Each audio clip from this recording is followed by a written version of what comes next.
Well, hi everyone, and welcome back to Crosswires. It's James, and this week we are going to be going deep into security.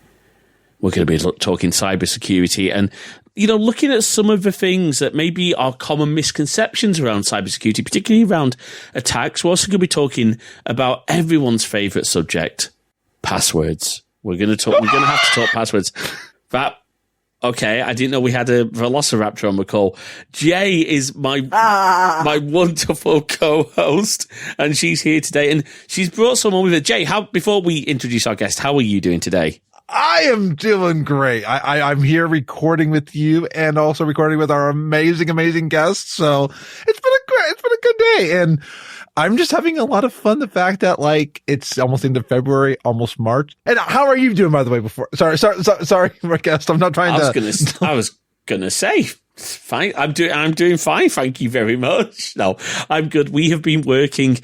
Actually, you know what? Very quickly, I've got to say, I am loving our new toy, our new Nextcloud instance. We won't obviously reveal the URL, but we decided to try and move away from Google services a little bit, and even to an extent iCloud, because iCloud syncing kind of sucks when you're talking big files.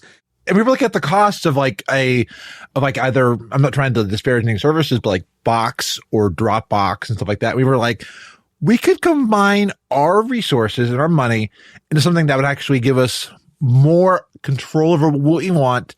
And today, our guest has a private link here. And what's cool is it's actually has our logo there.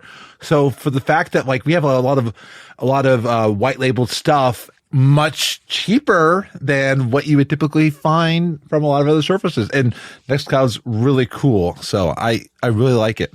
It is definitely not easy. There's a lot of stuff that we're trying to figure out. So if you have the funds and you want something that's a little bit more hand-holding, but also if you want to do it, I definitely recommend setting up a Linode, and I'm just going to go right into it. Are you doing Are you doing an affiliate spot already? Okay, go for it. If you go to crosswires.net/Linode, you can support the show, but also get yourself a new instance and get $100 credit off your first, I think 30? 60 days. 60 days. So definitely check it out. And again, we love Linode and what they've been able to do, and the prices that we found from them, incredible. So probably the record for the earliest ad break that's not one of those dynamically inserted ads that we will never do, that comes from hey, we're a casino and we're doing an ad before the thing and we think you're over in Michigan, but you're actually in Vermont. I promise you, listeners, we will never do DAI. It's not on our radar. Right. Yeah. Anyway, our guest today is one of my best friends and somebody that I love so much, and I love talking with him. It is Sascz, or Alexander. How are you today? I don't know why I said it like that. I'm pretty good, although I did something to my neck, so I'm ow. Oh. But aside from that, I would say I'm pretty good. So, Sascz, thank you so much for joining us. It really is a pleasure to have you here. And before we get into talking about cybersecurity, and we've got a lot we can discuss, and I have a feeling this episode might run longer than planned, but that's okay. So do you want to tell people a little bit about yourself, maybe where your background in cybersecurity comes from? Well, I have been working in cybersecurity since 1996, when I joined a company that had created, if not the first firewall, then one of the two first firewalls. The company was called Trusted Information Systems, and the people working in it had all worked for the government at one time or another, and or Digital Equipment Corporation.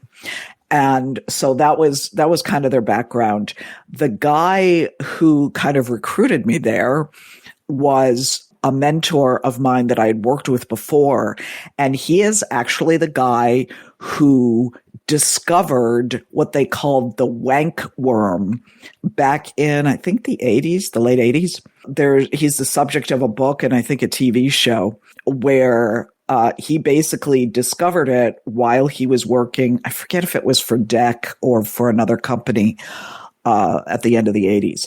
Anyway, so he was working for this company and I joined it. And what I was doing actually was tech support, but it wasn't the click on my computer type of tech support. First of all, nobody was using Windows boxes back then because Windows was a baby. We were maybe dealing with Windows 3 at that point. Wow. Yeah, it was a long time ago. So what I found myself doing was rewriting DNS tables, rewriting sendmail rules, all this to integrate with this firewall, which was, it didn't have a user interface. You did everything by hand in this big, essentially, directions document. It was like it was the same as a lot of DNS tables. It looked like that. We called it the net perm table for our network permissions. So this company basically created a lot of stuff that later was integrated into other firewalls. They had the first really good HTTP proxy, for instance. They had the first sendmail proxy.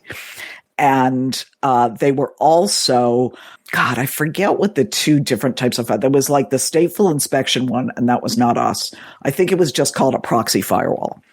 And that's what our firewall was. It was called the Gauntlet because, running the gauntlet in order to get through the network kind of thing. And it was one of the most famous firewalls in the world for a while. Eventually, they were bought by the company that sometimes goes by the name of McAfee. Okay. Yes. Yeah. Oh, yeah. They've changed their name like 65 times. For a while, they were Network Associates. For a while, they were McAfee. Then they were McAfee Associates. Then they got bought by Intel. Now they're back to being their own company again. And Gauntlet, TIS got bought by them and then fired everybody.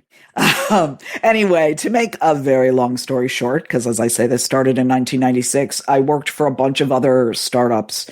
Foundstone was one. They also got bought by McAfee. But that time they didn't fire everyone. I was actually afraid going through different companies because I worked for a lot of security startups that I would just be bought by McAfee over and over and over again. I was really beginning to worry that was going to be the case. I've also worked for the U.S. federal government quite a lot, doing mostly compliance work, but also some technical work doing vulnerability management and that kind of thing. And I would say that technically speaking, vulnerability management and endpoint are probably my two biggest areas of expertise. Right now, I'm doing compliance again, which I'm probably locked into because a lot of times potential employers will decide, oh, if you're doing compliance, you're not technical, which I have this technical background. It makes me really good at compliance. And as I say, that's what I'm doing right now for a Fortune 4 company. I'm doing it through my own small business. So right now I'm corp to corp. So that's me. Awesome. No, that's fantastic. And, it's really interesting when we look at the whole realm of cybersecurity. People, and I think maybe one of the first common misconceptions that we can clear up is that cybersecurity and things like attacks and worms and viruses and malware, they aren't new. There's been computer viruses all the way back to the 80s, and there's been cyber attacks all the way back. It's just that as we become, I think, is it fair to say, as we become more and more of a connected world, those attacks become more evident and become more impactful because pretty much everything is now some sort of online service. And so attacks are just becoming more prevalent. Absolutely, because like a lot of what we're finding, I know there was an airline recently that released a document because it was hosted on a publicly accessible URL, and hackers are sometimes just like trying these like search engines that will try to like look through what a web server has access to, and a lot of it sometimes people just getting lucky. There was one service I was reading about recently. They were using sequential numbering in their photos. So if someone was just lucky enough to do this, it was security through obscurity. Yeah. There is a place for that. It should just not be your only line of defense. Yeah. No. Obviously, because, yeah. And it's an interesting one because that a lot of that comes into the compliance realm, like making sure that confidential information is not getting leaked. So, we're talking a lot of protection, and Sascz, I'm sure you'll know exactly what I'm talking about, exfiltration protection. So things like, okay, let's make sure that our emails going out of our server don't contain the classified documents. And, I've done a little bit of work that with ClearSwift, like an email security product. It's quite interesting how that all works. Yeah, that sounds familiar, yeah. Yeah, it's by Help Systems. Oh, well, they used to be called Help Systems. I don't know what they're called anymore, but I think they've changed their name again. I might have been at a former company that for a little while was accepting job applications through a WordPress installation and hosting them in just a regular WordPress database because of the costs and stuff like that. I had told them, listen, we need to invest in a bigger service. Thankfully, they finally listened to me and moved that to another service. But for a little while, they were hosting all of their their employee applications on a database that was just waiting to be hacked. Oh, yeah. There are so many times when I'll see the current company I'm working for doing something tremendously insecure or whatever. And I'll be like, guys, do you realize that this is a problem? And the thing is that it's such a huge company that everybody is segregated into their little spaces. So like I have this very specific job to do this very specific thing, and they don't want to hear anything that I have to say that isn't that specific thing, even if I have the knowledge and expertise. So I'm hoping that changes eventually. But right now, sometimes it's a little annoying because I'll be like, you guys, you could get hacked all to be, and they have a couple of times, honestly. And maybe that brings us into sort of some clearing up a little bit of sort of term confusion. So when we talk about hackers and vulnerabilities, so let's start with vulnerability, because vulnerability is a term I don't think people really understand when we talk about security. And vulnerabilities can be anything from, Microsoft Word can have vulnerabilities, but your firewall, your home router can have a vulnerability because of the nature. We've talked about open source with Tom Lawrence. When an open source project has a vulnerability, that will affect anything that's built on top of that project or uses that component. So what do we mean when we say a vulnerability, Sascz? Well, a vulnerability, technically speaking, is when you have some sort of, it might be a bug, or it might even just be the way the application works, that will allow an attacker to come in and do a certain thing, which is called an exploit. A good example of that is, let's say you've got a SQL database that isn't requiring authentication or isn't doing data validation, input validation. Mm-hmm. One of the most common vulnerabilities out there, even now, is for someone to enter a huge string of characters into a form that writes to a database, and then they can, at that point, either get it to drop tables or get it to redirect into another part of the web application or something like that, and basically allow someone to take control. I'm just remembering a joke on that. I think it was a school district. They sent a note to a parent saying, can you please change your child's middle name? Drop star from star is not a suitable middle name. Yes. And parent wrote back, please sanitize your SQL inputs. That was, yeah. You're thinking of XKCD, right? Yes, I am. That's exactly where it is. Little Bobby Tables, we call him. Yes. Or the individual who made their license plate null, and it ended up causing so many issues. God, yes. For them and for the BMV. I think it was California. That, yeah. Again, sanitize your inputs. So then, I guess, does that mean, then, Sascz, from me taking this at a very basic level, trying to translate a little bit, a vulnerability is a route into a system. It's a route in because either by design or a bug that gives an attacker a way to basically be nefarious. Is that a fair simplification? Yeah, I mean, that's one way to look at it. It's not really the only thing, because there's also, if you can even, a vulnerability could be as simple as you enter a certain thing and the application crashes because that's a denial of service. So, but yeah, I would say basically it's a vulnerability is something that gives an attacker a way to get into your systems in a very, speaking very simply. And I want to bring up one point because I have had many people ask me this, especially when I was helping my family troubleshoot Facebook. I would always get a thing. Someone hacked the Facebook when all they did was make a duplicate account to then try to impersonate and do social engineering, which is a way to try to gain access to like funds or different things or to manipulate people. But I think sometimes we conflate the word hacking with like social engineering at times. Honestly, even I do that sometimes. I'll say that, like, I'll get a friend's request from someone who I already have friended, and I'll go, hey, just make sure your password's okay because somebody's trying to hack you. But the thing is that a lot of people don't understand the difference, and because of that, it's just easier to say that. Mm-hmm. Because the next thing they're going to try and do is actually get into the account. That is true. Yeah. Like, that's why I have two-factor authentication on everything I have, because me being a trans woman, I've had quite a few people try to get into my accounts, and I have a lot of security at it. Like, now I default to two-factor authentication because it's good, but two, because many times I wake up in the morning and be like, someone's trying to get into your account. And I'm like, nope, you're not getting in. And again, that's what we, that's sort of trying to get into your account.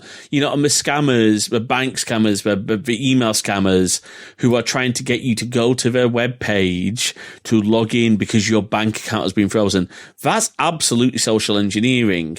They're doing nothing more than capturing your login details through fake forms. That's not necessarily a vulnerability in the bank's security. That is a human vulnerability. Right. I mean, there is an argument to say that if banks stopped trying to do security theatre, as in actually used standards instead of trying to invent their own, stand on your head, knock on the door 4 times, enter your password upside down, and then give us characters 4, 5, and 6 of a word that you might not remember. I mean, it's a pet peeve of mine, but that's a response to something we'll talk about later, which is passwords. Can you give us a bit of a sort of almost like a TLDR on what, when we talk about attacks, cyber attacks in particularly, and what these hackers are out to do? What's their mission? What is it that they're trying to do? Because am I making sense in that? Yeah. Actually, the interesting thing is that social engineering is still the best gateway, the best attack vector in this specific way. What many attackers are doing is they will entice somebody with an official looking email, and then when they finally get that foothold into the specific system of that specific user, they will then use ransomware. And the ransomware will very often spread throughout the network. So the first user will be like, oh, wow, LinkedIn. Okay, yeah, I'll click on this. And then the attacker will be able to get into their laptop or whatever it is, or perhaps we'll even just send them a link to download ransomware. It can be as simple as that. It'll get on their system and then hop from their system to more systems on their network. If you're connected by VPN, even so, if you're working from home, your network isn't safe. And then at that point, when this ransomware is encrypting all your files, that's when they'll demand, send us so much in Bitcoin or whatever it might be. So there's a bunch of different ways to do it, but it all starts, again, with social engineering, this phishing specifically. And because it's social engineering, it's the hardest thing to guard against. You can do training after training after training after training. I'll tell you, there was one time when I fell for it. I had just started at this new company. And I mean, I was kind of full of myself when I was interviewing there because I had realized that being tremendously humble is not the way to get a job. So I was like, you want a security expert. I'm not security expert, blah, blah, blah. I start the first day, I got a LinkedIn request from another one of the engineers on my team, I thought. And the thing is that it's the kind of thing that you would assume. Like if I get something like that in my personal email, whatever.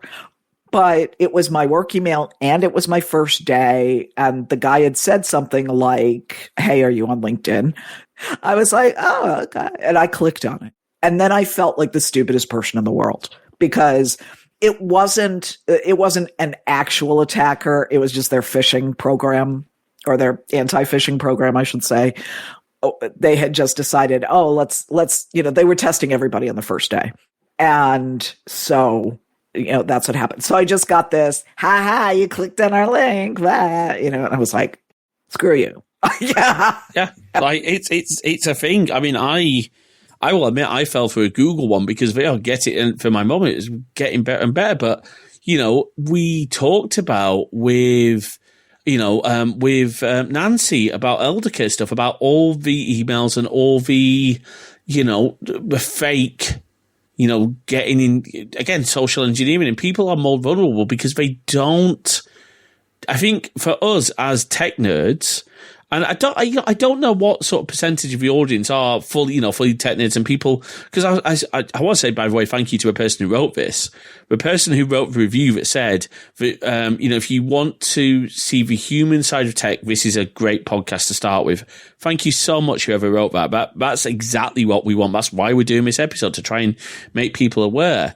But I guess then what happens is, and correct me if I'm wrong, the recent LastPass hack, the breach rather, was because of social engineering. Someone got dev credentials, and then because of, I'd say, improper internal security, improper authentication, probably, they were able to get so much data because once they were in the network, that was it.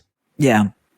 And the big question is, why aren't you encrypting your database? I mean, it's so simple. Well, I shouldn't say it's expensive as hell. But it's like, why were they allowed? You shouldn't, because even if somebody is in your network legitimately, you don't want them seeing your database. No.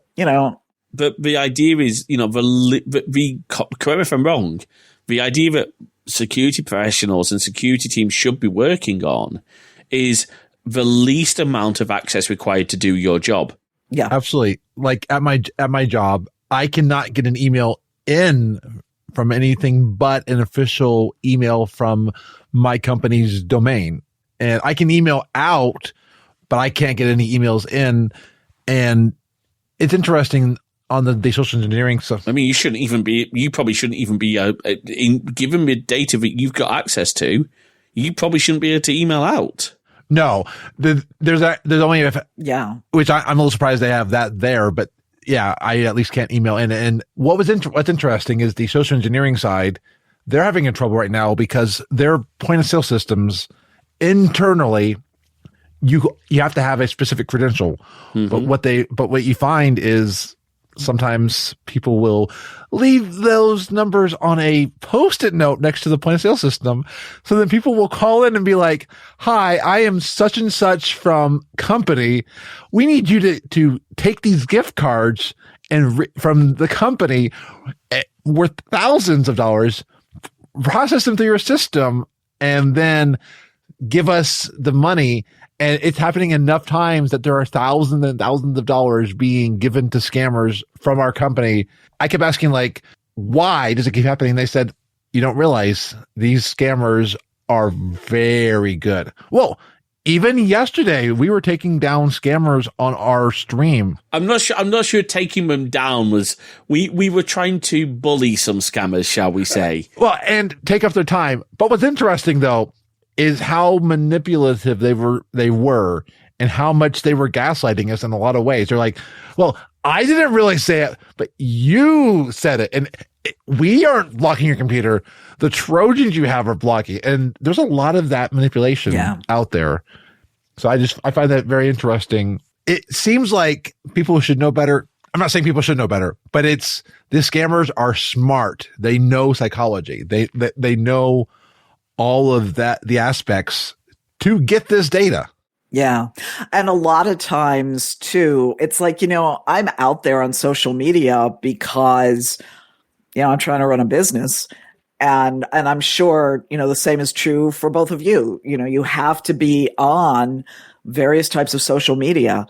And I think the fact that I recently on LinkedIn, it took me a while. I waited 3 or 4 months, but then I went ahead and said what company I was working with. All of a sudden, I'm getting all this stuff from that company. It's all to my personal email. So it's like, duh, they're not going to write me here. But at the same time, it's like, wow, is this because they saw that on my LinkedIn? And it's very possible. It is. And again, and a lot of companies now do start to have social media policies to say, please, do not mention who you work for on social media. Yeah. But that's not a dig, by the way, Sascz. That's just something I've seen in contracts now saying, don't mention who you're working for. And but it's difficult if you're, particularly in our case where we might be saying, oh, we're partnered with this company, or, we are doing this, or we're working with this company on this project for publicity. It can be difficult. I don't mention who I work for. And part of it was in one of the trainings, they said, be very careful ever mentioning our company that you work for, because they realize we are, with the data we have access to, we could, even as simple as we could end up messing a vendor's contract by bad mouthing one of the vendors that we work with. So they say, just don't mention it at all. But one angle I'm interested in is how many people do TikToks and things from companies, and they're really giving away a lot of data on the inside. Like, I don't post ever a photo from where I work because that is confidential areas where I'm in. All it takes is for you to post a photo in front of a wrong screen and you've just breached privacy laws. Absolutely. And maybe worse. Yeah. How big of an issue is that, like, in terms of, confidential information and, things like, again, is a route via TikTok and via, YouTube Shorts, even via Twitch streams of people, and Instagram, of course, people accidentally capturing login credentials. Oh, yeah. It's even worse than that. Okay. So I wear glasses, computer glasses. Mm-hmm. Look at my glasses. Oh, you can see your screen. See. Oh, wow.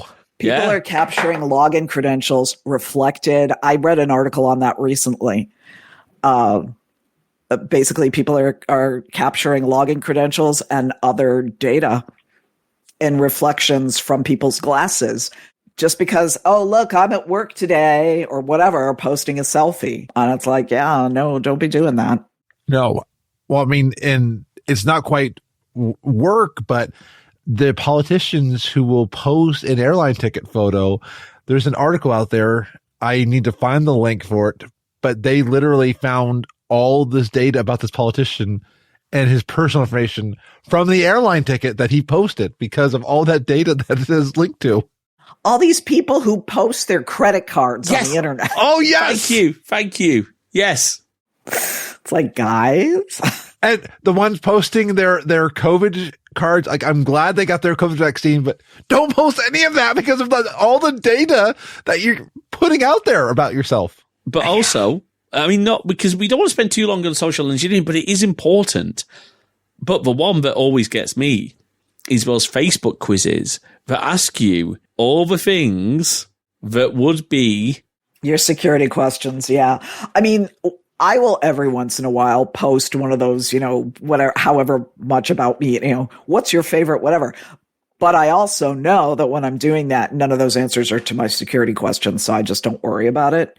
But it's like a lot of those third-party quizzes, when they're asking you stuff, where are they saving that? Like all the BuzzFeed or Wired quizzes or whatever. I'm not trying to put those publications down, but it's like, where are they storing that? Are they storing it?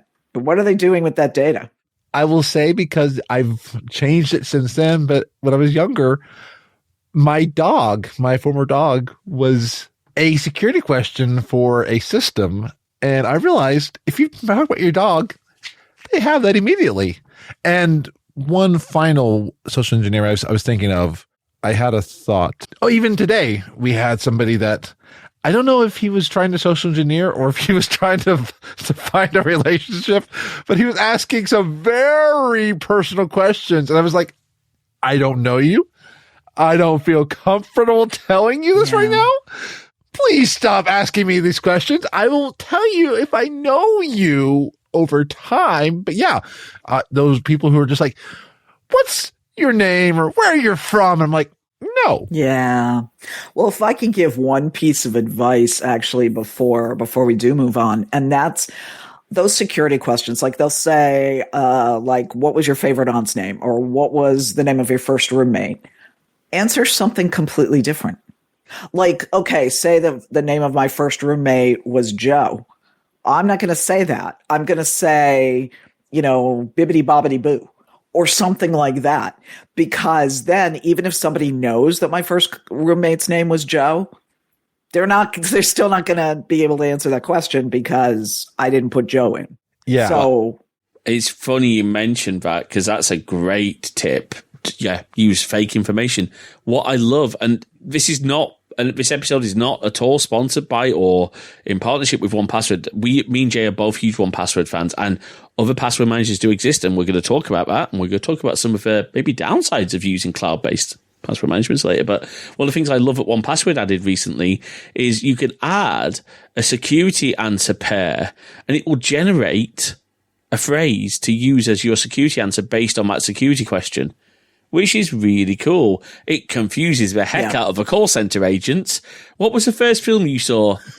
Papa Charlie 429. That sounds like a good film. I haven't seen that one. Yeah, that's a joke. Let's move on a little bit, though, to when I say device security, I mean, so there's a few bits about this, because when we talk about vulnerabilities, my overriding image when I come to talk about vulnerabilities and flaws is the WannaCry issue a couple of years ago. I mean, it's what? Like, wow. Is that that's nearly 6 years ago, the WannaCry incident, I think. Wow. Because I remember it was a while ago, but yeah. And that came about due to to vulnerabilities in Microsoft Windows Server, from what I remember correctly. Well, the biggest problem there wasn't that vulnerability was there. It's that people were not patching the servers. And here in the UK, the NHS, they got taken down massively by that because they thought, it's on our internal network, and so it doesn't matter. But oh God, it does. Yeah. Like having your own proprietary network doesn't stop you getting stuff coming in through external endpoints. So, Sascz, before we go much further into device security, if I were to ask you what your response would be to people say, I never update my computer and update my operating system or my, anything like that, what would be your response? Then you are probably, and it doesn't matter if you're, somebody's grandmother or if you're, the president of Pepsi. If you're not updating not just your own personal machines at home, but also all the machines at work, then you are actually asking to be hacked. There is no such thing as a completely secure computer or network. It's impossible. There's nothing that's perfect. But these patches come out for a reason. They're usually to patch bugs that have already been exploited. And so not patching your systems is just asking to be attacked, really. That's a very good point. Update your OS. And I think I mentioned this when we talked to Nick from the Linux Experiment, when we talked to Tom Lawrence about open source and, raised some of these same things. At the point that your device stops getting security updates, that's the time to stop using that device. Yeah, exactly. And that goes for phones as well as computers, honestly. If you have a really old phone and you're still using it, and I know some people who are using iPhone 5s, but yeah, it's like when it's not supported anymore, stop using it. Yeah. I know phones are expensive. Let's talk a little bit though about because I could go into a whole thing about why I think iOS is. Let me rephrase it. Let me make sure I phrase this correctly. Compared with the vast majority of cheap Android phones, I don't mean the mainstream, I mean the cheap budget phones, iPhones tend to last longer because Apple, for all Apple's faults, and they have many faults, for all their faults, they do at least support their devices for quite a long time with updates. And Google make, again, this is not a Google problem, Google make the security updates available. But if you've got a really cheap Android phone that maybe you've bought from AliExpress, chances are that's A, not running the latest version of Android, and B, is never going to get security updates. So yeah. Is it fair to say, Sascz, that you do need to make sure that if you're buying a phone, what do you know about, or rather you need to ask yourself, well, do I know that this phone is going to get security updates? Is it running the latest? Yeah, I actually, even though it's more expensive, I buy my phones from my mobile company and I upgrade them every couple of years. Not always as soon as an upgrade is available, but certainly when it gets to the point where the phone's slowing down or they say they're going to stop supporting it. In fact, I haven't had an unsupported phone in years. I just upgraded again and I'm like, oh God, the cost. But at the same time, it's worth it to me to know that I have a supported OS. And look, that's really important. Know about that. The one thing I'll say is, particularly if you're looking for iPhones, you can go onto Apple's website and it'll tell you what phones are supported for the current version. It's one of the nice things about iOS. You know what devices are supported. I would always, there is some clever calculation to this. And I think my advice would be, if you're looking at a phone that is the oldest phone supported by the current version of iOS, you probably don't want to consider that phone. Yeah, no. Because the chances are it might get cut off in the next iOS update. Is that Yeah. Yeah. And again, same with Android. But what about then? You talked about endpoint security. And when we say endpoint security, we mean security measures or applications that are installed on your devices. I guess a great example, antivirus, anti-malware. What's your opinion? Because you talked about McAfee, and McAfee has is it fair to say, has a bit of a reputation for being a little bit of a bloat on systems, and so does Symantec, so do many of the other programs.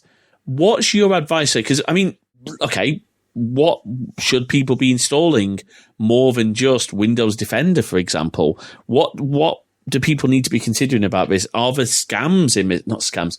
Are there rip-offs in that sort of space as well? Yeah.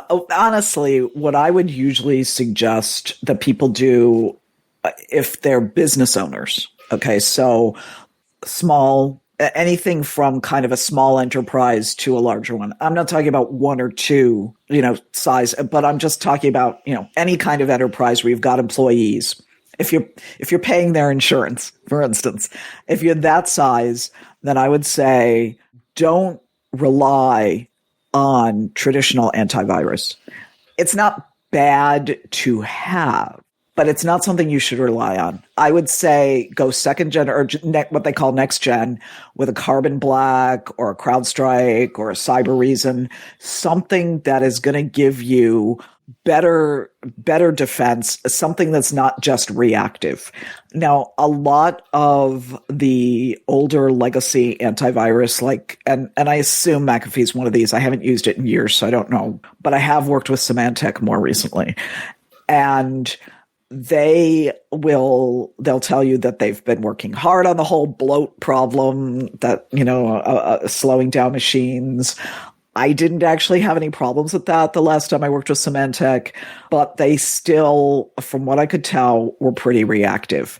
They do most of the newer endpoint protection systems. They have this concept of disallowed programs where you can't put certain things on certain desktops, and you can configure it for different groups and that type of thing. As far as I know, McAfee and Symantec and the legacy antivirus have that also now. I think the newer companies probably do it a little bit better. And I would say if you've got enough money in your enterprise, so if you're, a larger company or a very well-funded nonprofit even, go ahead and get both types of systems. Get like Carbon Black and Symantec or whatever, because that way you've got kind of a belt and suspenders kind of thing going on. I mean, I am a big fan of Bitdefender for traditional endpoint security. Mm-hmm. Yeah, that's good. Yeah. Mostly because of how well it integrates into, and this is not a Linus Tech Tips episode, but how well it integrates into Pulseway, which is an RMM tool, which is a different thing, but can help for helping to keep security updates flowing. It can help you be aware. Yeah. RMM tools are important in business. What about for, say, average Joe or average Jane or average, us, basically, at home? Now, I'll be honest, I don't run antivirus on my Mac or on my Steam Deck. Should I? What about Windows users? I mean, again, Windows Defender has come a long way. I guess my question is, when you look at things like Avast and AVG, which to me have just turned into bloat. I ran ESET on my Windows machine, and I found like it did almost too much, and I was always asking for like a lot of money. I was just like, what am I actually paying for?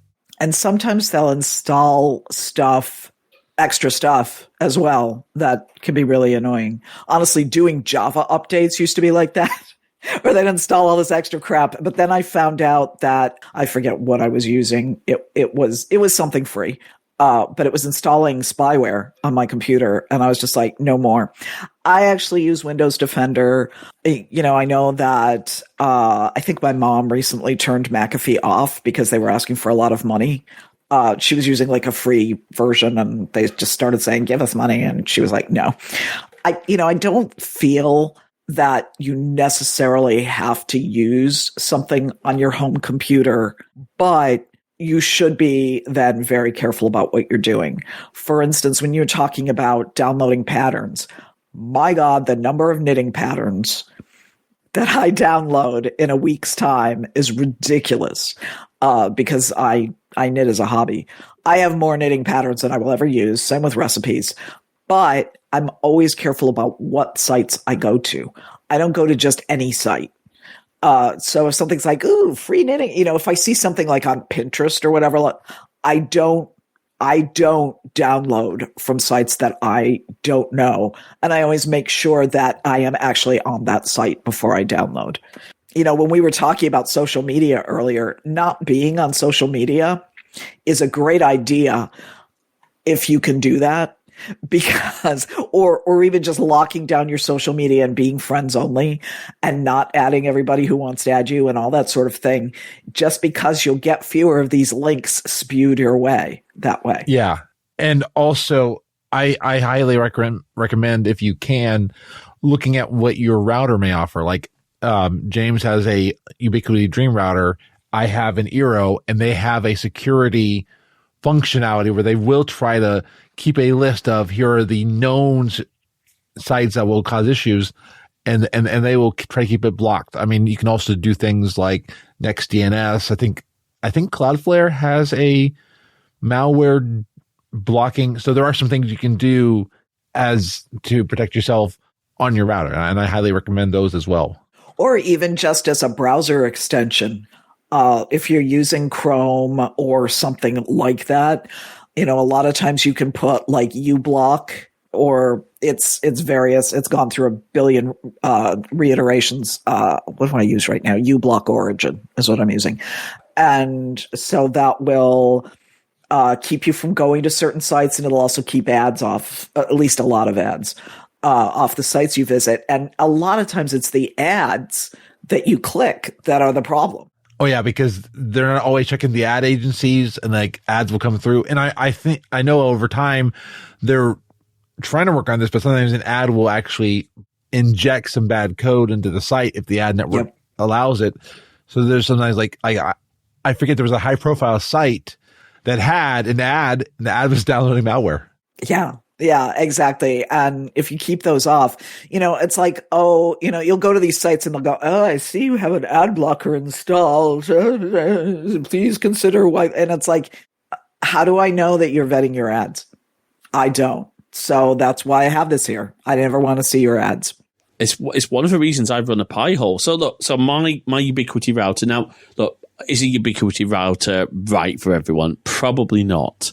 What I would say is, I'm actually very impressed with TP-Link. I've got to give him a little bit of TP-Link Decos. I think they call it Home Guard, but it's on all of I think it's on the higher end. But when I say higher end, I don't mean like really high end. I think it's on like the M5s and above have it. And that will do, now, correct me if I'm wrong, Sascz, the term is IDS, intrusion detection, and IPS, intrusion prevention systems. And they tend to be, that's the technical term. And what they're doing is scanning the network traffic. Now, on things like Ubiquity and good routers, do you know what? Probably the best tip I can give people, and tell me if you disagree with this one, Sascz.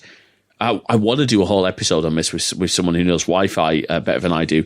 But swapping out your ISP's CRUD standard router that's probably got like the same chip as a 286 and has no protection. You don't know when it's been updated. Swapping that out for something, even a lower end Deco, is a really good investment for your network security.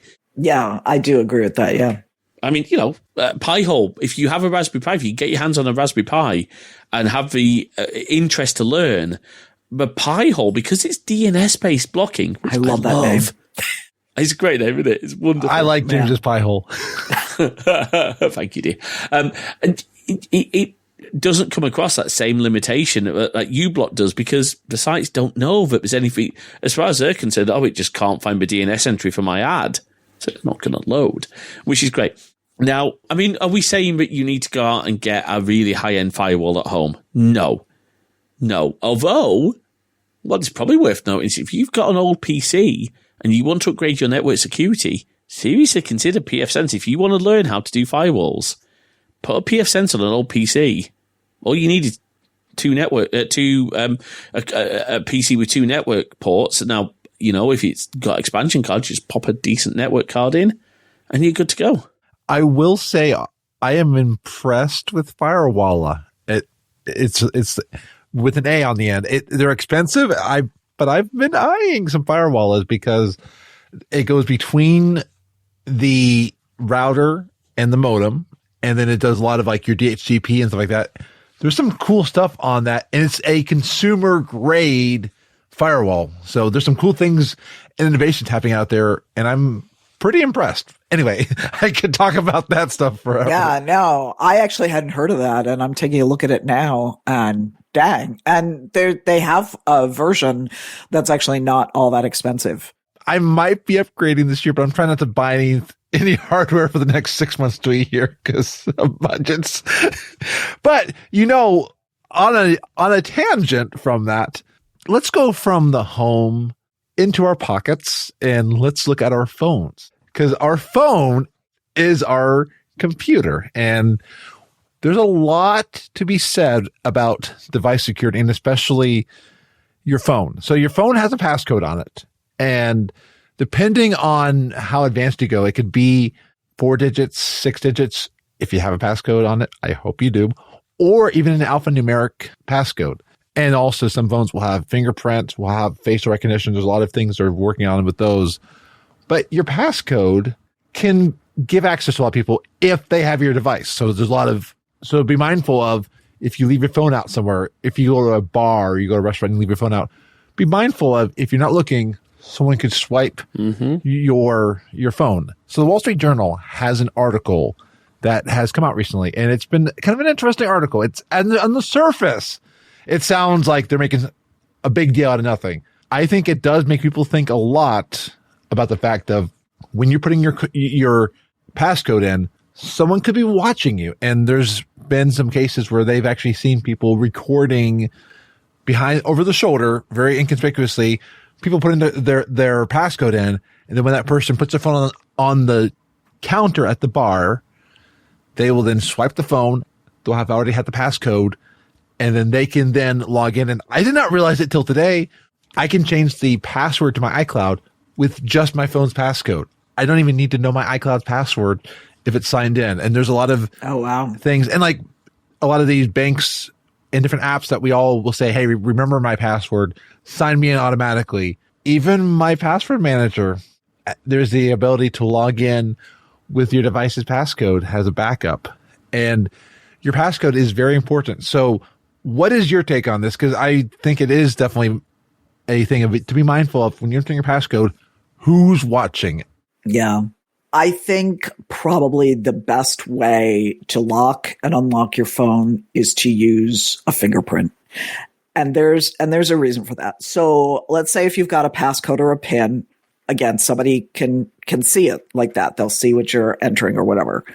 Particularly since a lot of people, like with passwords, have the same PIN for everything. Now, sometimes it'll say, when I go to unlock my phone, it'll say, oh, put your PIN in instead of your fingerprint, because I've unlocked it a lot recently. So I don't think you can get 100% away from the whole passcode thing on a phone, but it shouldn't be your only line of defense, either that or a password. Another thing that I don't suggest that people do, and this is a little bit of paranoia on my part, but think about it, face unlocking. First of all, if I put on my glasses, all of a sudden my face unlocking may not work. Second of all, or maybe I'm just having a bad day and I'm like that, it might not recognize my face. When I grew a beard, my facial recognition, that didn't work anymore. So, and something as small as that can wreck your facial recognition. Mm-hmm. But another problem with it is, say you get pulled over by the police. They can force you to unlock your phone against your will just by pointing it back at you. And then all of a sudden they've got all your crap. Now, maybe maybe a lot of people would say to that, well, if you have nothing, if you haven't done anything wrong, then you haven't. But you know what? There's a whole bunch of us, right now in Tennessee, you can be arrested for being a trans person. Absolutely. If somebody doesn't think that, if somebody basically says that person's in drag because they're wearing the clothes that fit their identity, there you go. I'm not sure if the governor signed that one, but I know it was passed by the legislature. So, and then the police could take your phone, unlock it, and they've got your everything. And you didn't consent. But it doesn't matter because... Can I not counter that, because I tend to agree, but you've made a very good point that I think not all face recognition systems are created equal. If your phone has a fingerprint reader, that's also true, yeah. Yeah, use it. So this is specific to iPhones. And it's also the case with Touch ID, because they can force your finger onto the Touch ID sensor. They could, yes. It's just a little harder. It's just a little harder, and that becomes more of an issue for them, because that's much more of a coercion. But first of all, Apple's Face ID is very different to a lot of other systems because it's using an infrared scanner. It's trying to do a lot more. I've got to say, if I take my glasses off now and try and unlock my phone, no problem. If I put them back on, I have not had to do any extra training for that. It does work. So credit to Apple for getting Face ID right, which is probably why it didn't come to iPhones for a while, because Apple are pretty good at not bringing things to market until they're ready. Some people say, oh, that's a failure of Apple, but I disagree. But one thing you can do on your iPhone, if you're going to hand over your phone, I think if you effectively, let me just try this. 1, 2, 3, 4, 5. Oh, I've just turned off my phone by mistake. But if you put it into I just initiated emergency calling of mine. Well, the thing is, if you initiate emergency calling but cancel it straight away, by doing that, it then disables biometrics. So your passcode will be required. So if you're going to hand your phone over, quickly do that and it will lock out the biometrics. Oh, that's good to know. I think that's only Apple though. I don't know if mine is that way.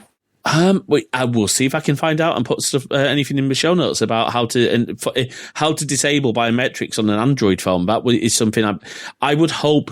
Again, I say I'd hope Google, but it doesn't necessarily come down to Google. Well, and one thing that throws a wrench in all this stuff is face masks. I wear face masks still. I wear face masks especially at work because I've had customers be like, "I have COVID," and I'm like, "Okay." Then I'm wearing a face mask. So I don't get it because it's still out there. And so Face ID causes an issue with face masks. Apple has worked on this on my phone, it uses my watch. On phones later than my phone, it actually uses the facial recognition and also quick tangent. I've had to reinitiate Face ID training on mine because as my face has been changing in transition, my phone doesn't recognize who I am anymore. So it now does, but I've had to redo it because my face has changed quite a lot in the last 2 to 3 years. But yeah, face masks do cause an issue where you may have to enter. And every once in a while, I'm at work, not doing things that are not work, but like a associate may text me, or I need to look up something for a service counter that I need to pick up from another place, and I use my phone as a note, and my phone will just lock. And I will sometimes put it in there, but this article has made me think about who could be watching while I enter that passcode. And I think that is probably, one of the biggest takeaways from this article is be mindful of who's around when you do it. And can I implore everybody, please, if you're going to have a passcode, when you have a passcode, please use alphanumeric passcodes longer than 6 digits.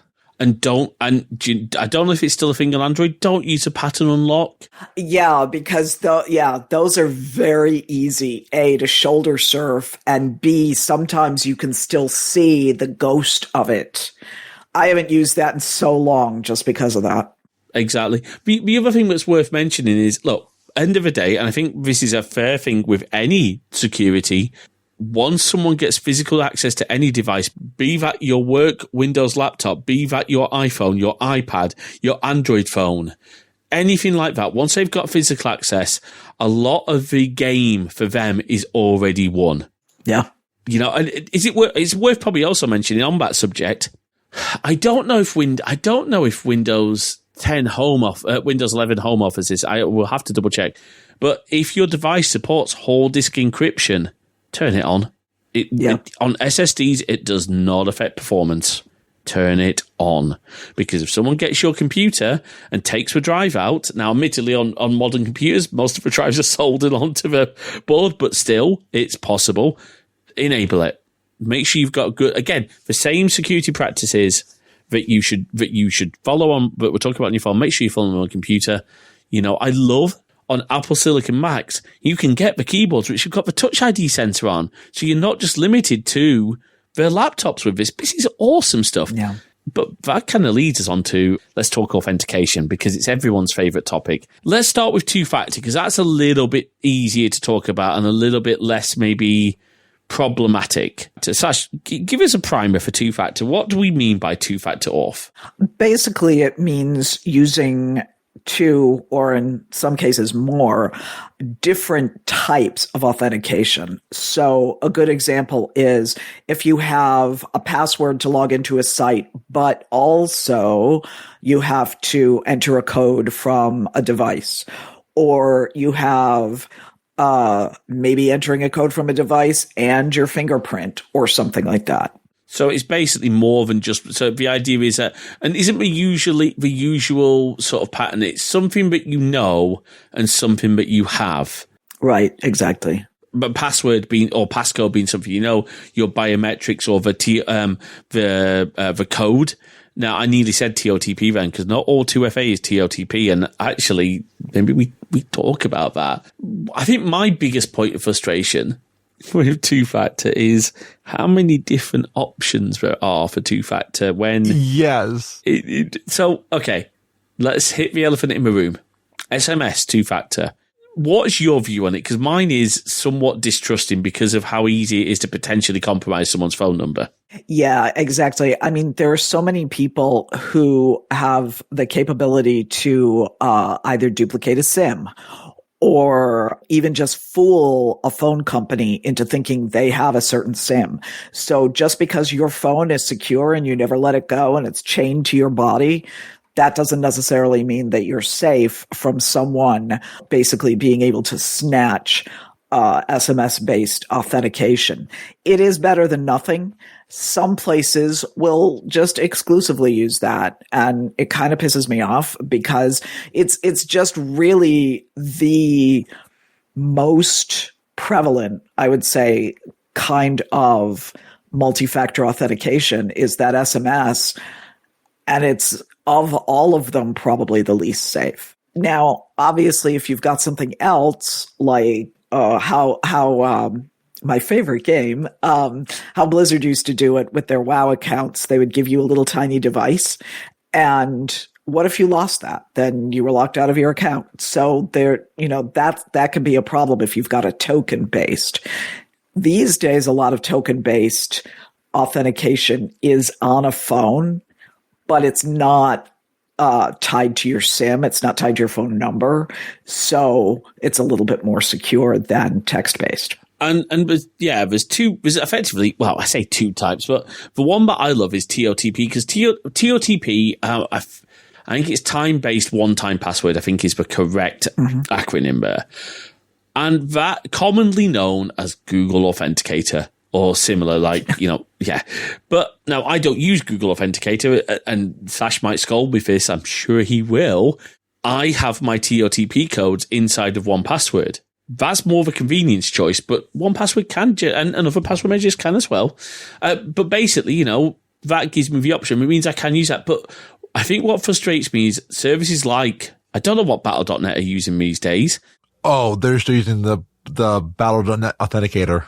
Yeah, So it's a different thing. Steam, Steam was interesting because for a while, if you tried to get into Steam through the device that had your authenticator on, you were locked out. Oh. Which was, they fixed it so that now if you're on the device that is the authenticator and you're using the authenticator program, you don't have to use a backup code. But for a while, you had to use a backup code with the Steam authenticator. And I'm like, dudes, it's the authenticator. Let me in. Which isn't perfectly secure, but at the same time, it was making it so hard to get into the authenticator that it wasn't useful. I think people stopped using it for that reason. Yeah. So they had to dial it down a little bit and allow you, if you're on the device where your authenticator is, they just let you log in. And I last night had to change one of my services to finally let me use TOTP in an authenticator app. Unfortunately, they would not let me turn off SMS authentication. I was a little perturbed by that. So many banks don't use TOTP. They use SMS. I'm not going to name any names, but I have used so many different banks that all use SMS authentication. I'm like, guys, this is my money. Maybe use TOTP. There's an episode of Malicious Life podcast. I was trying to find it a second ago. I may be able to find it by the time this episode goes out, but it was a really good episode on SMS hijacking that it may sound like it'll never happen to me, but it does.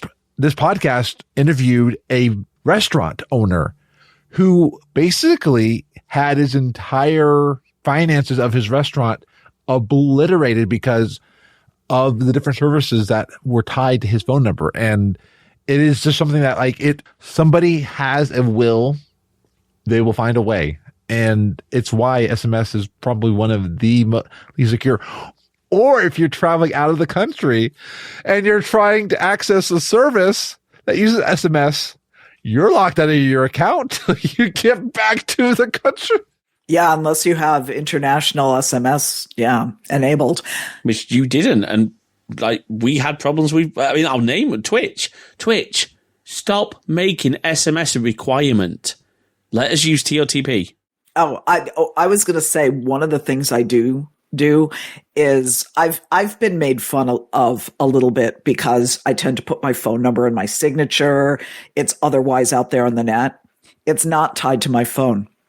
I use a Google phone number or a Google Voice number, and I use different ones for personal and business, because now that doesn't necessarily make it more secure for authentication purposes, but it means that somebody can't duplicate my SIM and immediately have access to those passcodes. But going back to my earlier point, before we move on to sort of passwords, about banks. If a banks, so I think speaking to someone who used to work for a bank, one of the reasons the banks do all this convoluted stuff is because people were using really simple passwords and were getting their passwords compromised. So they thought, oh, instead of, helping, like making minimum password requirements or adding proper standards compliant two-factor, we'll bolt all this stuff on like card readers, the RSA token things that were then compromised. Yeah. Please, if you're gonna do two-factor, use a standards base, or we'll come to something later. Start adopting passwordless. But before we get to passwordless, let's talk passwords. My password is 123. I mean, passwords. Very. That's my password on my luggage. 1, 2, 3, 4, 5. It's amazing. So yeah, I love that. Or 16309 to access a starship's command system. This is not a secure password. So going back in time to when computers, in the early days of computing, passwords weren't really a thing. People did, they weren't online. So people were using the same password everywhere. Hell, I did for a while. Oh, yeah, I did. I'm not going to lie. I did. Absolutely. I did too. And now it's out there on the dark web. So that password that I used to use everywhere. So let's start on because before we talk about password strength, because that's important as well. Why is it important to use a different password it might be obvious, but let's just clear this up. Why should you not be using the same password for your bank as you are for your email? Yeah, so very simply, if somebody hacks into one, then they've got access to the other. And so many places use an email address as the login. So it's like if you use the same password for, even if you have, like I have 6,000 email accounts, some of them use the same password as others of them. But my main email account that everybody knows about, the one that I do use as a login several places, that's got its own password, and I change it every once in a while because, yeah, I don't want anybody getting access to my bank because they had access to my email or vice versa. And I assume your email is 2FA'd as well. To just add back. Yeah. I do use 2FA on all my email accounts. It's kind of funny because I was given an email account for this one company I worked with, but it was a Gmail account, and it was for specific things. It wasn't my company email account. It was just, you had to use it they were using Google for something, I forget what. And when I left the company, they tried to take it back. And I was like, excuse me, that has my name on it. I don't want you taking it. There's nothing in that email account that you should want. And so I slapped two-factor authentication on it, and they stopped trying. And that's also why I recommend masked email. I am now, for the most part, there's a few places where I will use an email I used somewhere else, but I now use a masked email through either iCloud or Fastmail. I know DuckDuckGo has one. So does Firefox. There's a lot of places now that will offer free masked email where, one, that if a company starts emailing you and you're sick and tired of them emailing you and like the unsubscribe button doesn't work or makes you log in somewhere, I can just turn off that email and be done with it.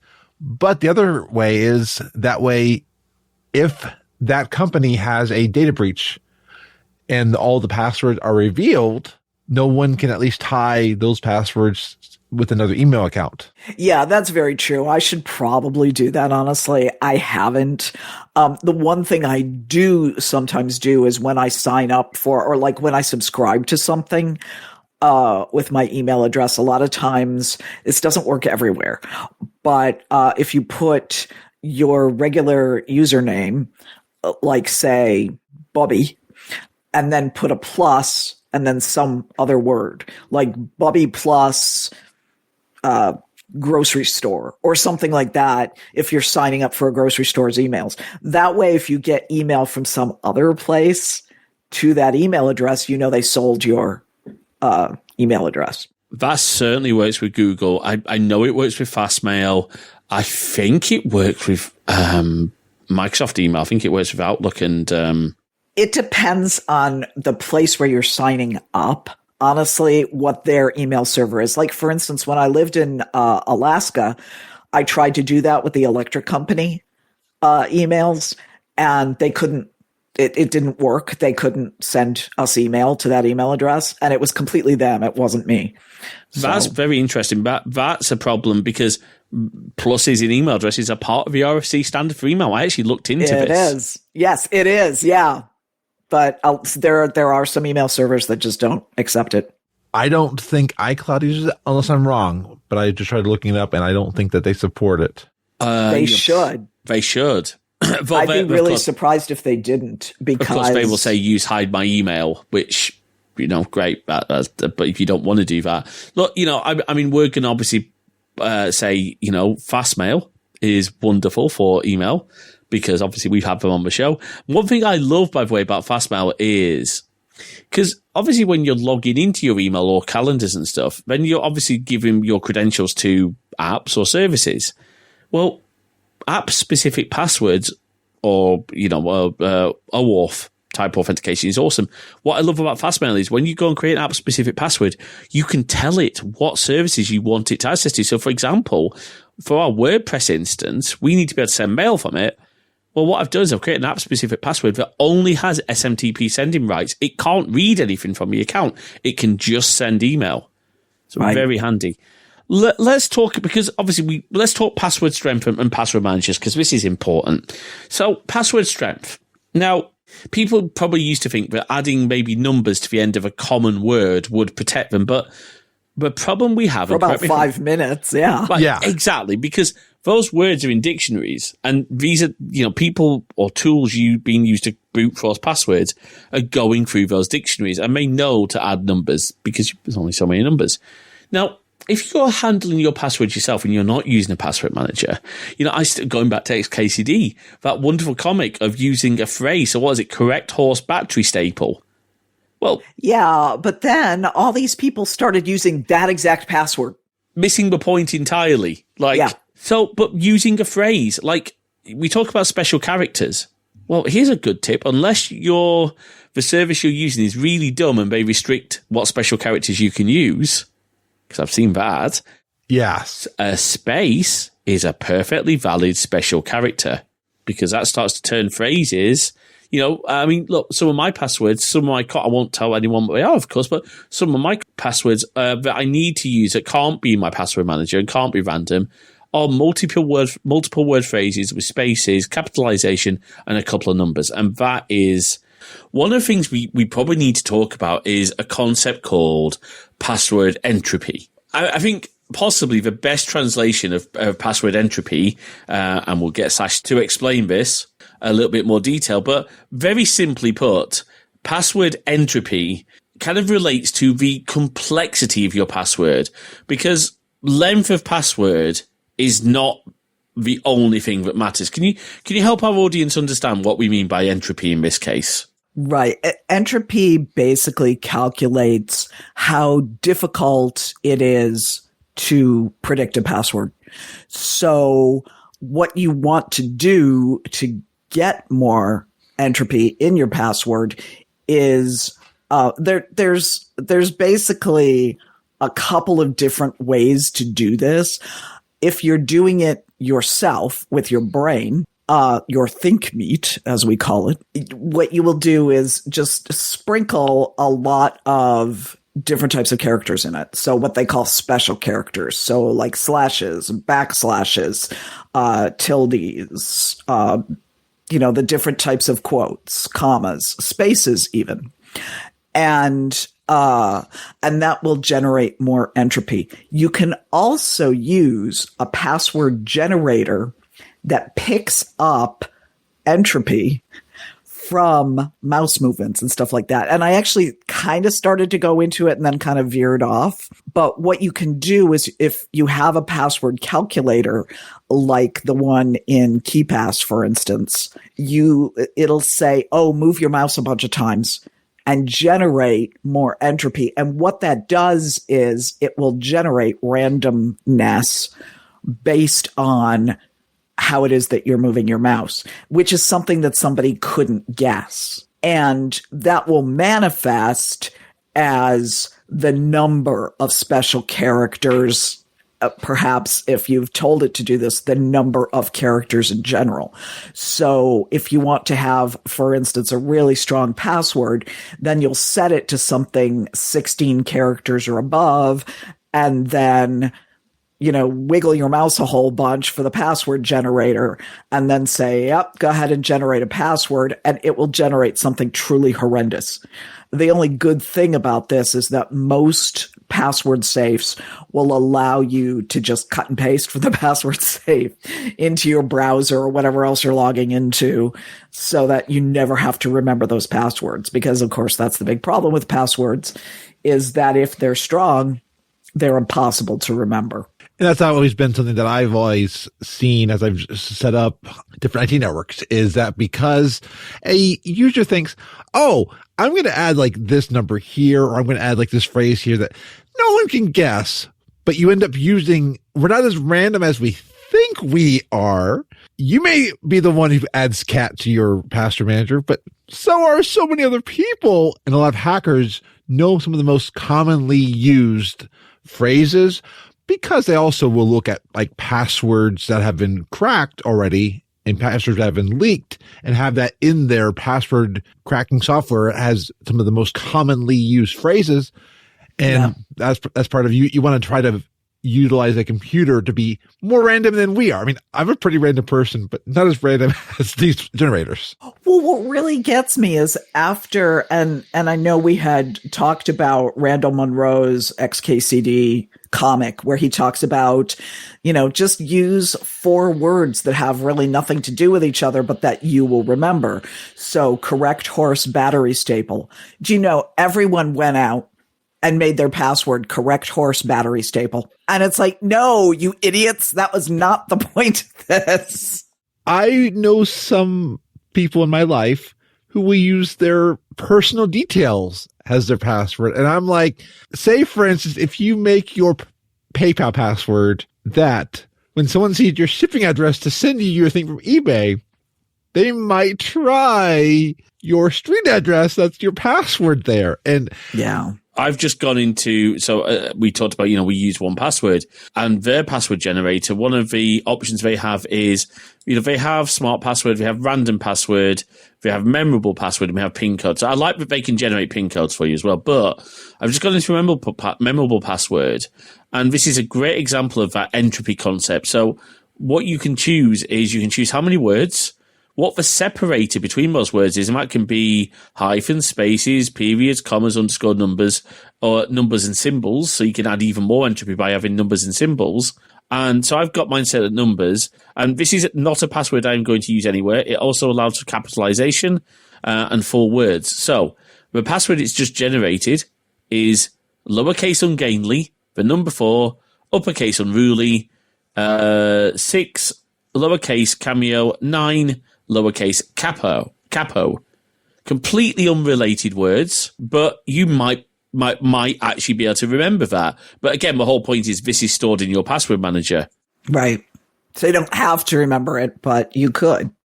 Well, the problem, so one of the reasons that I think password entropy is so important in my experience is when you say to people, okay, you need to make your password strong by including this, this, and this. I think my dad's a prime example of doing password entropy in the wrong way. When he was working, he would use now he's not working anymore, so all these system accounts have been shut down. He would use my sister's name and then the month of the year, as in the number. So 01, 02, 03, 04.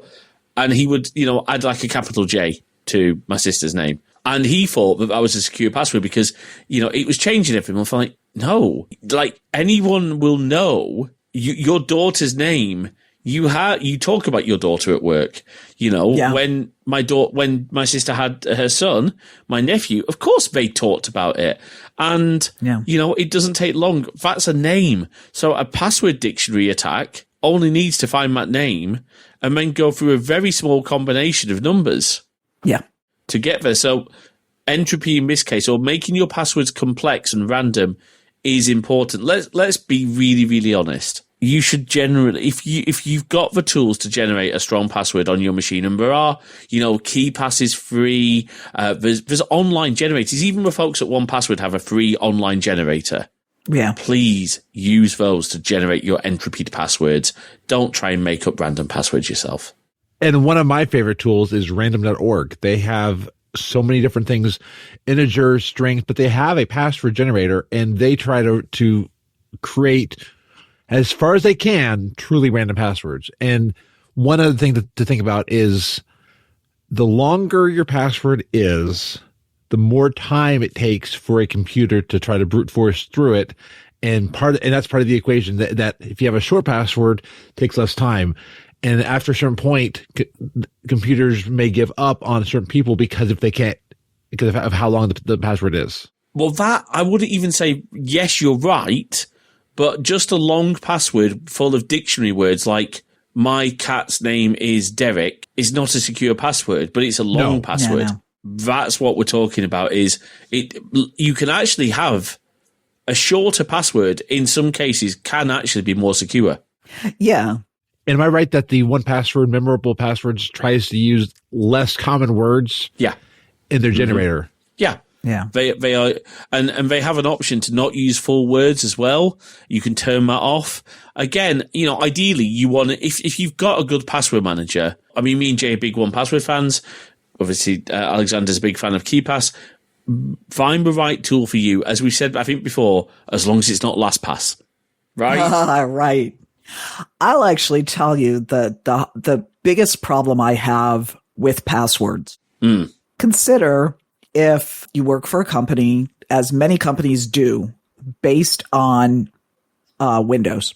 If you are still using passwords for Windows, which a lot of companies are, like I don't at home.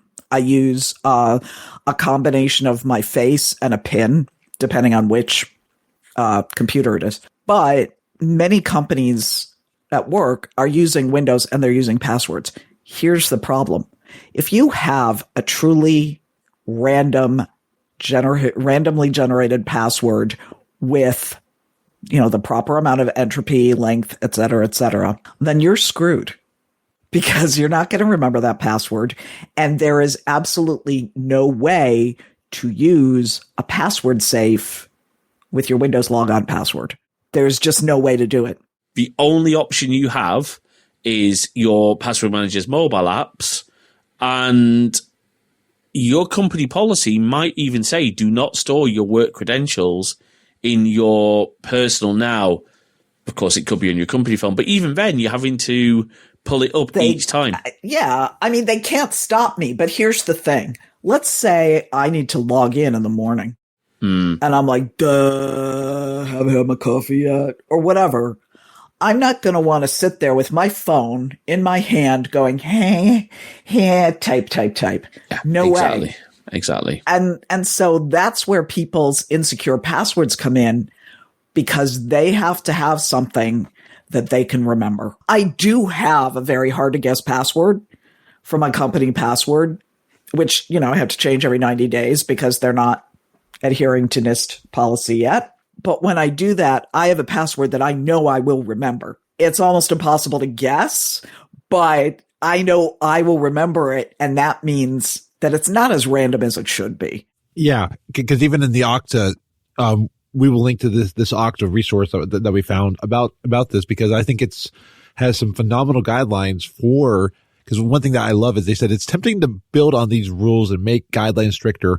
Unfortunately, employees find workarounds. They reuse passwords, write them down, or share them when they can't remember them easily. And that's sticky note on the bottom of the keyboard. Mm-hmm. Alexander makes a very, very good point. At this point, we should be looking now. The actual next challenge, but you might think, it's only my Windows password. But if you're in a corporate environment that has started to use Azure AD, Azure Active Directory, it's not just your Windows password. It is the password to your Microsoft 365 account, which is a absolute vector of attack. And I implore companies doing that, switch to allow Windows Hello. Allow passwordless login. When I had Windows on this Mac, I did choose to sign in through my Microsoft account, and I used the Microsoft Authenticator passwordless option to log in. I had to have a PIN in case that ever failed. I think that's probably something similar to what you've got, Alexander. Yeah. that is a much better option. Businesses, please don't discount biometrics and Windows Hello. It is not scary. It is far better than trusting your users to generate or choose their own passwords. Yeah, and since most laptops, which is what most people are using, particularly if they work from home, since almost all laptops are shipped with cameras, it's not like it's weird. Just enable the camera and let them use the camera to log in. The only problem is it has to be a Windows Hello. I think it has to have the IR. Oh, yeah. It has to, which a lot of laptops are shipping with. I know a lot of Lenovo machines ship with fingerprint readers. I'm a huge fan of Lenovo's laptops. I don't think my new laptop that I just got today has. The Logitech Brio has that. I used to use that when I had that on my gaming machine. I would use the Brio to log into the machine. And one thing to think about because this is huge, your password can be a vector into all of the data in your company. Like my password at work, I guard this with my life because all the data it has access to. And some of these data breaches have been because of insecure passwords, reused passwords, that one hacker got into a company and was able to look at all this stuff. So the fact that a lot of our systems are more interconnected comes with a huge price, which is why password security is essential. That you may not realize what your employees have access to and what a compromised password somewhere will lead to. Yeah, exactly. And that's why, look, as a final point on this whole concept of authentication, we've maybe taken this off to the corporate levels, but again, make sure that access controls are applied appropriately. If someone leaves a project, you dang well make sure that they lose access to those files. It's basic, but correct me if I'm wrong, but policy should always be the least amount of access required to do the job. And perhaps we should have another show on zero trust. Yes. I'm up for zero trust. Absolutely. I love zero trust. I am a huge zero trust hobbyist. So let's do it. Let's plan that in sometime and we'll talk about it because, we're talking about things like Duo, like Okta. Collide is one that I wish I was actually in the ability to zero trust. I don't think Collide is it? Because Collide, what they will do is say your device is not updated, it will actually block access to the services you need. Okay, right. So it is part of the zero, and it'll help walk your employees through what they need to do to update to bring themselves into compliance automatically. And I love it. Yeah, Jay's right. I was thinking of something else. Jay's right. And do you know what's really cool about that? It all happens through a Slack chat. Oh, wow. So it's not complicated.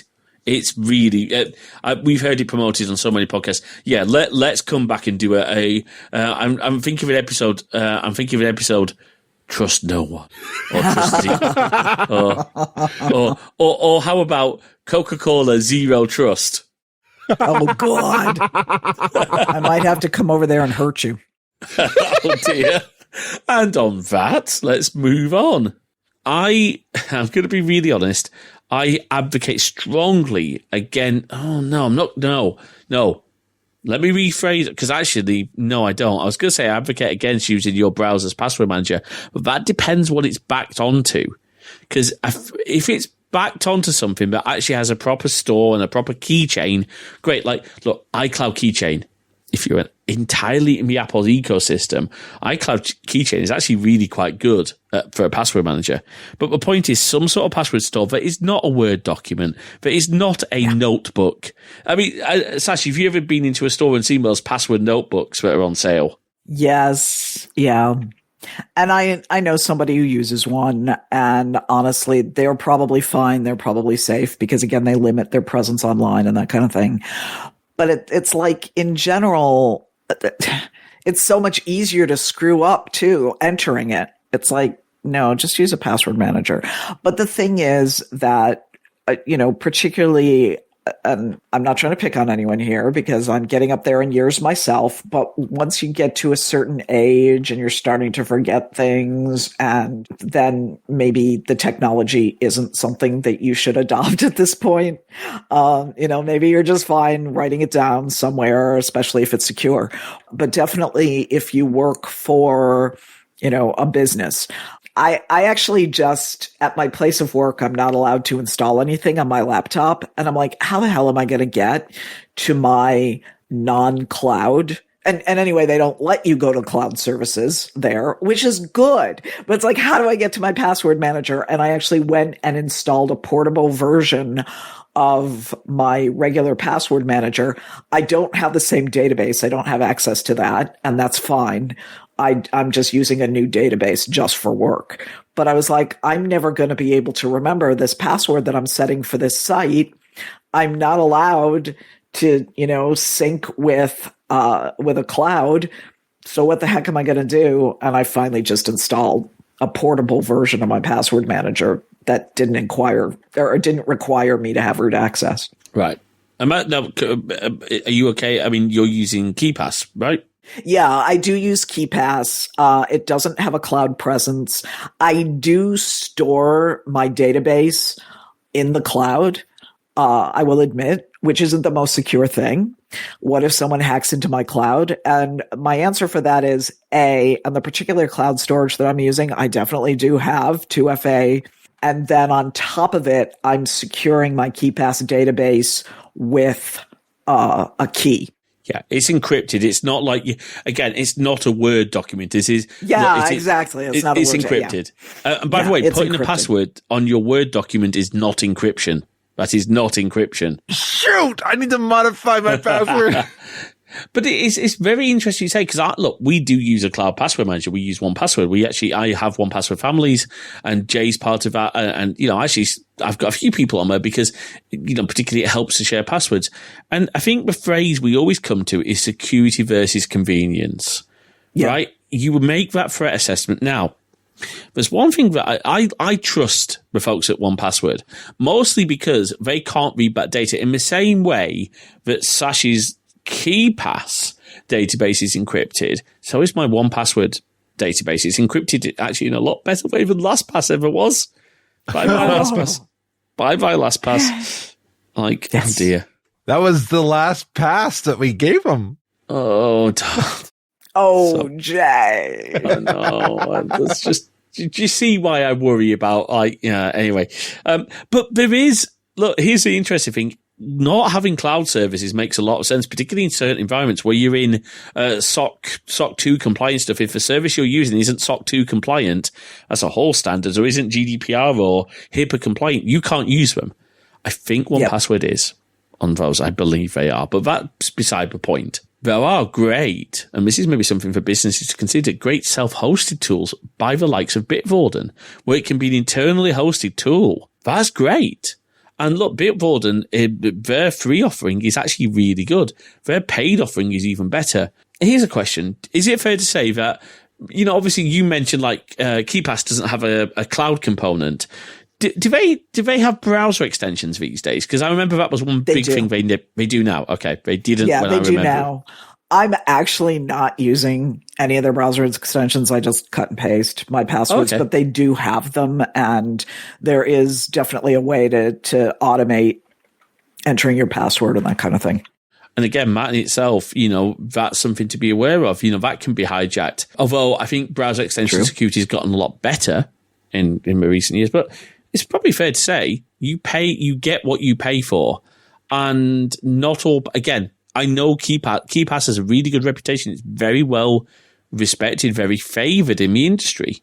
But does that mean that the free password manager, your antivirus tool, might be giving you, or maybe some homegrown one that's never been audited, are they as secure? Probably not. So you do need to do your homework. It's interesting because Nextcloud that we're using now has the ability to have a password manager. I'm like, I don't want to be dealing with that. I just want to use something I trust. I use a note taking, and this isn't free, but I use a note taking system called Evernote. And I was an early adopter, and I love that damn thing. But one of the things they'll say is, oh, it can be a password vault for you. And there have been a couple of situations where I've encrypted a note or a part of a note, and that's fine. It's got maybe something a little more sensitive in it, but I would never use it for a password vault because I don't necessarily have control over that data. And I'm not 100% sure how safe my data is going to be there. So I'm not going to use even an encrypted note for something that's super sensitive, like my bank password, etc. So yeah, even like one thing I like about 1Password is you can send a link that's locked down to somebody, but then it has like restrictions on like how many times they can view it. That even like they have to authenticate. There's a lot of different things you can add. It's not just sending the information in plain text somewhere, but they actually have to access it in a secure way. Because I think we've all been at companies where they ask to send passwords through email, and you're like, no, or SMS, or I remember working in a healthcare provider, but healthcare IT. Like, oh yeah, can you just WhatsApp us the password to this crucial IT system? Actually, the bet now this brings me on. Before we move into password list, this brings me into one thing about passwords. Don't share your passwords. What I mean by that is, if at all possible, you should have unique passwords for every person accessing a particular system. Now, sometimes that's not possible. So, for example, on Mastodon accounts, they are behind 2FA, by the way, but our Mastodon account for Crosswires, me and Jay have to share that, but we do that in a secure way. I'm talking about texting passwords or sharing a password just verbally. Nadine Dovis, an MP I think she still is an MP, unfortunately. She got into trouble, and she's never faced with consequences of this, by the way. She was sharing her government password with the staffers in her office, leaving passwords on sticky notes and things like that. Again, it's really important that we don't share passwords as much as we possibly can. Because you also want to be able to audit who logged into the system at what time, because if you're sharing passwords, you can't tell that. Well, and let's say somebody does something illegal or even just wrong, like erasing files by accident or whatever on one of your systems. We actually had in one company I worked for, and it was a security vendor, so this was really annoying. We had one login for our managed servers, and there was this one point where somebody who was incompetent and shouldn't have been on the server at all had the password, went in, erased a bunch of files, impacted customers, and it was really hard to prove who it was. I eventually had to go in with some better auditing tools, and I could prove it was him based on the time of day. And that was it, because everybody had the same password. I mean, look, this healthcare, so it was the responsible party was a healthcare provider. We were providing a system. I won't go into any details, but this was a bunch of nurses accessing the system for drug administration. So imagine how important that is to be auditable and right, yeah? Right. They were sharing a password between, I think it was something like 50 nurses. Do you know why they were doing it? Because they didn't want to pay the licensing fees for the users.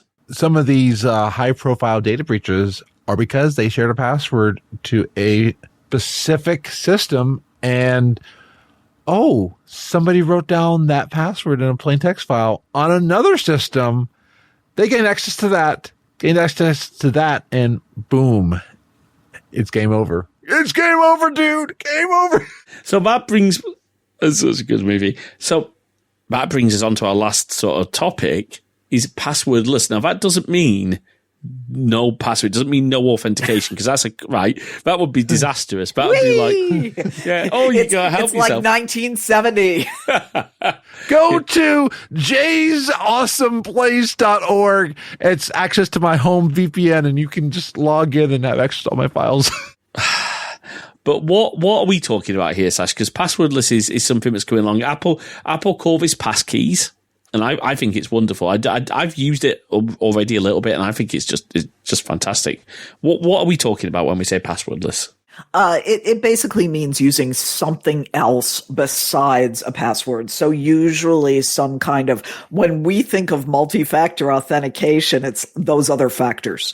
So for instance, using your fingerprint to log in, or using a retina scan, or even an SMS code, something that's not a password.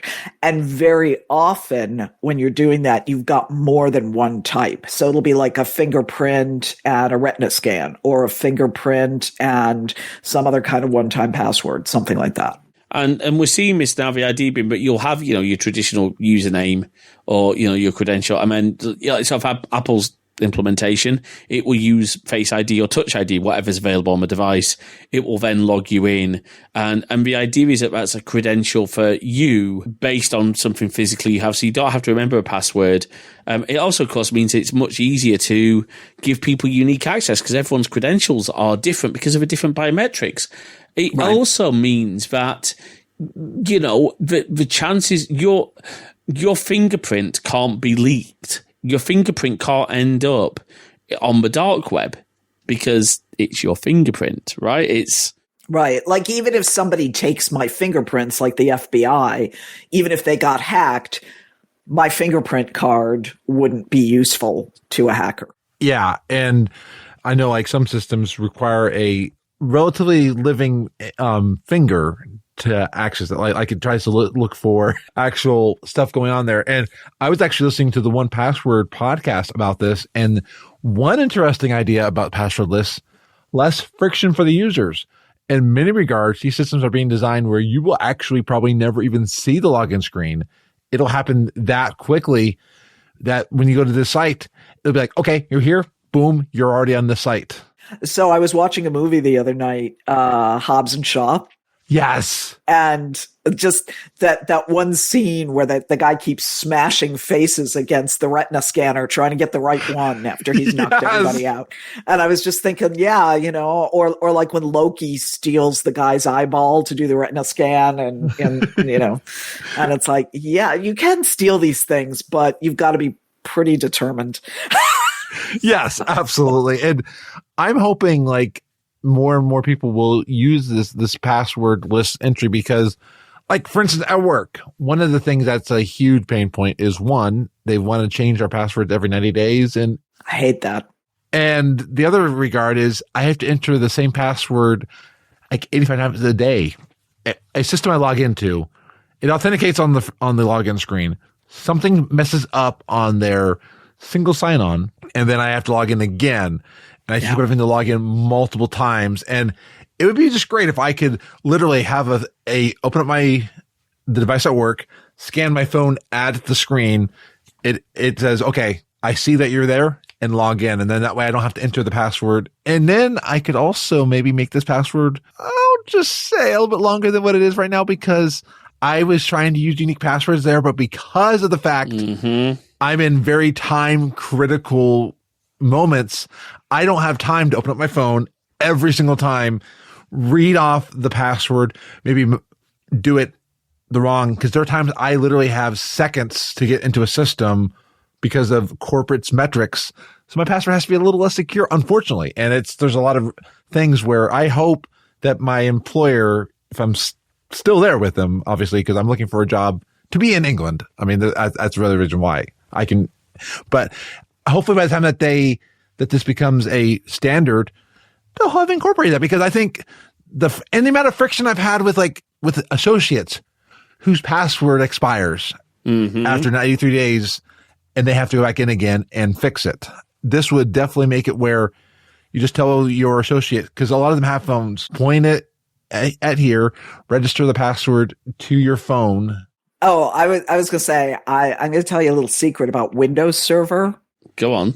Out of the box now. This is the way I've seen it at like several different companies I've worked at. They tell you, okay, you got to change it every 90 days and you can't have the last 24 passwords the same. You can change one character, not at the beginning or the end, but in the middle of the password, and they accept that.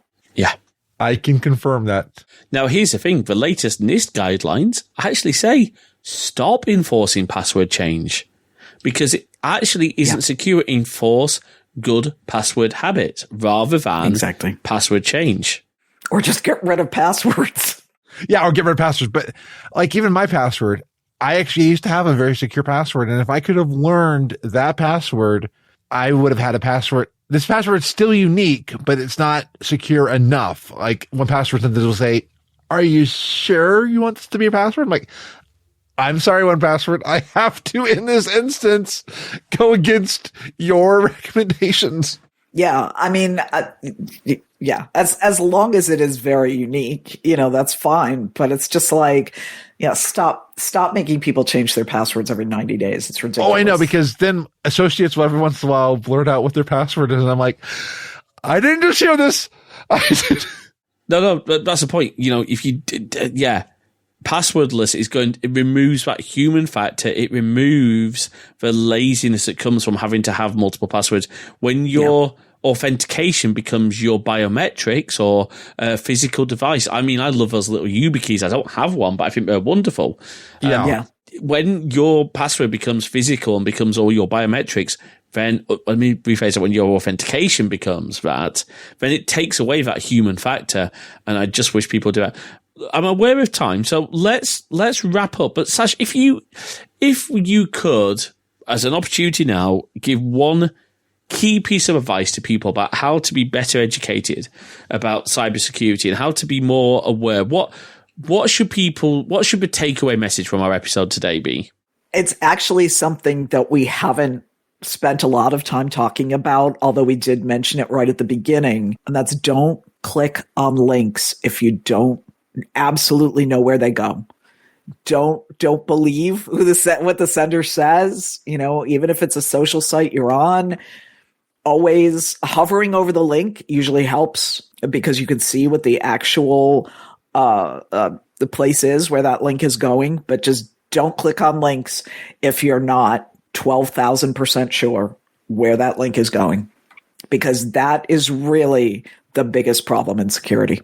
One example of that I've been warned about heavily is even like Discord has a version of passwordless, and so does Steam.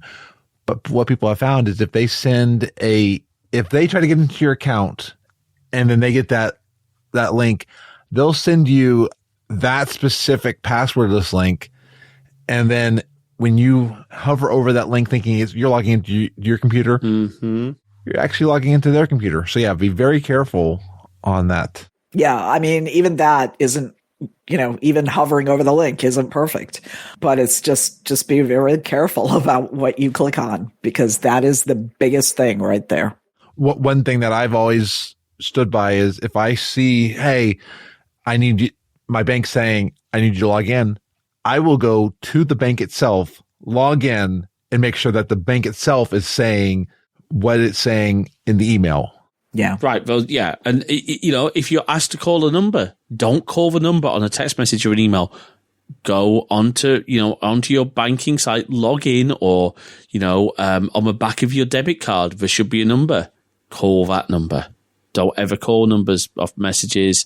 If some, so we joked about going and trying to tackle scammers, and we are trying to get better at this. I mean, at the moment, literally, I'm setting up a VM on my Steam Deck, which is a Windows VM, so that it's a VM. I can install whatever they want me to install and waste their time even more, because then it's completely isolated. Don't install remote access software. I mean, look, I had a policy at one of the jobs I worked at, the remote management tool we installed. I said, if you detect TeamViewer being installed on any company computer, it wasn't a tool we used, remove it. Just uninstall it. Don't let it be installed. Yep. They are, just be mindful. I think the phrase trust but verify is probably most important. Anyway, Sascz, thank you so much for your time today. I really appreciate it. It's been such a great discussion. Yeah, it's been great. Where can people, if people want to find more about you, maybe find or follow you on socials, if you want to share that, where can people find more about yourself? Well, my personal /business Twitter is at Lothie, Lothie. And that's my username in a lot of places. So looking for that is probably the best thing you can do. On Instagram, I'm Lagolad, Lagolad. And that's my other username that I use in a lot of places. So one of those two. I'm going to ask you, are you on Mastodon yet? I do have a Mastodon, I think, but I'm not really using it. I know a lot of people have moved there from Twitter because Twitter has become a hellhole, but I'm not really set up on there yet. So, and I got a question. Do you want to mention the podcast or no? Yeah, I've been so bad.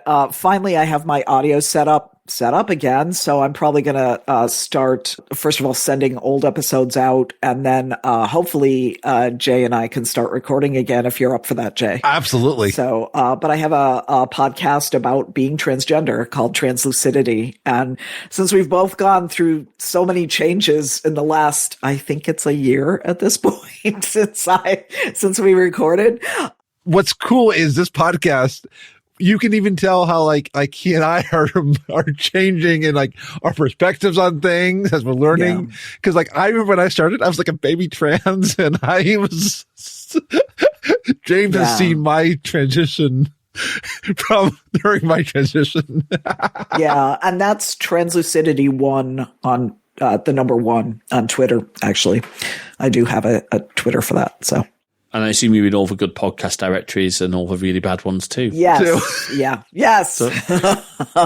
So thank you, Sascz. Thank you, Jay, as well. Look, one of the things I love about the way that we work together is that we have different expertise.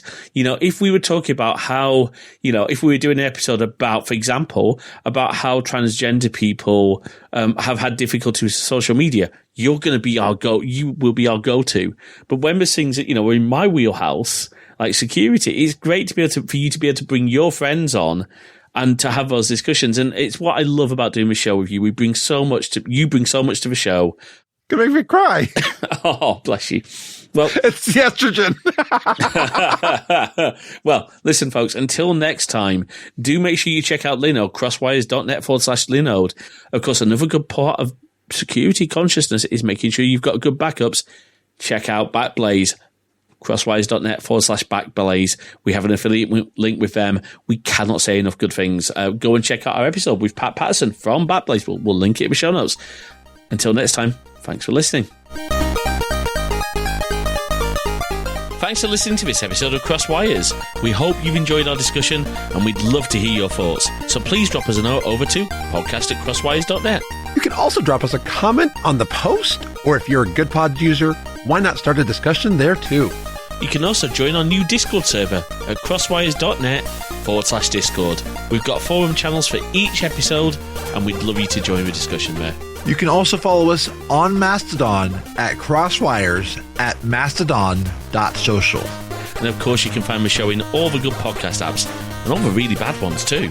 More of our content, head on over to crosswires.net/YouTube for all our videos.